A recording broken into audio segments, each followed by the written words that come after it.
విజయోత్సవ సంబరాలు. ఎందుకంటే భారత్ జూడో యాత్రలో మన ప్రీతమ నేత పార్లమెంట్ సభ్యులు రాహుల్ గాంధీ గారు మాట ఇవ్వడం జరిగింది. ప్రభుత్వం అధికారంలోకి వస్తే రాష్ట్రంలో కానీ కేంద్రాల్లో కానీ 42% బీసీ బిల్లును ఆమోదిస్తామని చెప్పారు. అదేవిధంగా ఇవాళ తెలంగాణలో కాంగ్రెస్ పార్టీలో అధికారం వచ్చింది. రేవంత్ రెడ్డి గారి నాయకత్వంలో రాహుల్ గాంధీ గారి ఆశీస్సులతో ప్రజలందరూ కూడా గెలిపించుకుంటే తెలంగాణ రాష్ట్రంలో అధికారంలో వచ్చింది. ఆనాడు ఇచ్చిన మాట ప్రకారం నిన్న అసెంబ్లీలో 42% బీసీ బిల్లు ప్రవేశపెట్టి స్థానిక సంస్థల్లో కానీ విద్యా ఉపాధి అవకాశాల్లో కూడా 42% ప్రవేశపెడతామని మాట ఇచ్చి కేంద్రం దగ్గర పంపించడం జరిగింది. మరి ఈరోజు బీసీ వర్గాల్లో ఇది నిజమైన పండుగ.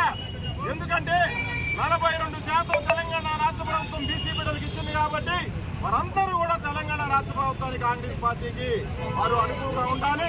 రేపు భవిష్యత్తులో జరిగే ఎన్నికల్లో కూడా బీసీ బిడ్డలందరూ కూడా కాంగ్రెస్ పార్టీకి అనుకూలంగా కోరుకుంటూ అదేవిధంగా రాజు యువ వికాస్ యోజన కింద ఎస్సీ ఎస్టీ బీసీ బిడ్డలకు 3 లక్షల రూపాయలు ఆర్థిక సాయం అందించడానికి తెలంగాణ కాంగ్రెస్ ప్రభుత్వం ఏర్పాటు చేయడం జరిగింది. వారందరూ ఈ సందర్భం ఉపయోగించుకొని ఈరోజు సత్తుపల్లిలో భారీ ఎత్తున పెద్దలందరి సహకారంతో, నాయకుల సహకారంతో, కార్యకర్తల సహకారంతో, హైదరాబాద్ సహకారంతో, దయానిధి సహకారంతో భారీ ఎత్తున క్యాంపస్ రిలీజ్ సెంటర్ దాకా ర్యాలీ చేయడం జరిగింది. మీ అందరూ కూడా మనస్ఫూర్తిగా కృతజ్ఞతలు చేసుకుంటూ బీసీ సంఘం తరఫున బీసీ జిల్లా అధ్యక్షుడు నారావారి శ్రీనివాస్ గారు మాట్లాడుతూ కోరుతున్నాం. ఈనాడు దశాబ్దాల బీసీల కళ కాంగ్రెస్ పార్టీ నెరవేర్చబోతా ఉంది.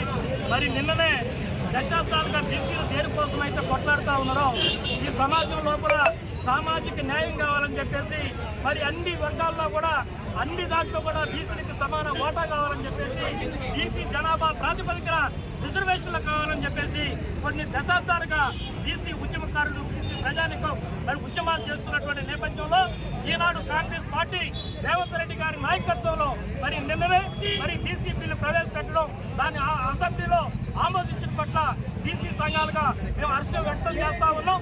అదేవిధంగా మరి గత ప్రభుత్వం ఏదైతే ఉందో టీఆర్ఎస్ ప్రభుత్వం మరి ఉన్నటువంటి బీసీ రిజర్వేషన్ని తగ్గించి బీసీ నాయకత్వాన్ని అడగదనటువంటి పరిస్థితిని కూడా మనం చూసాం.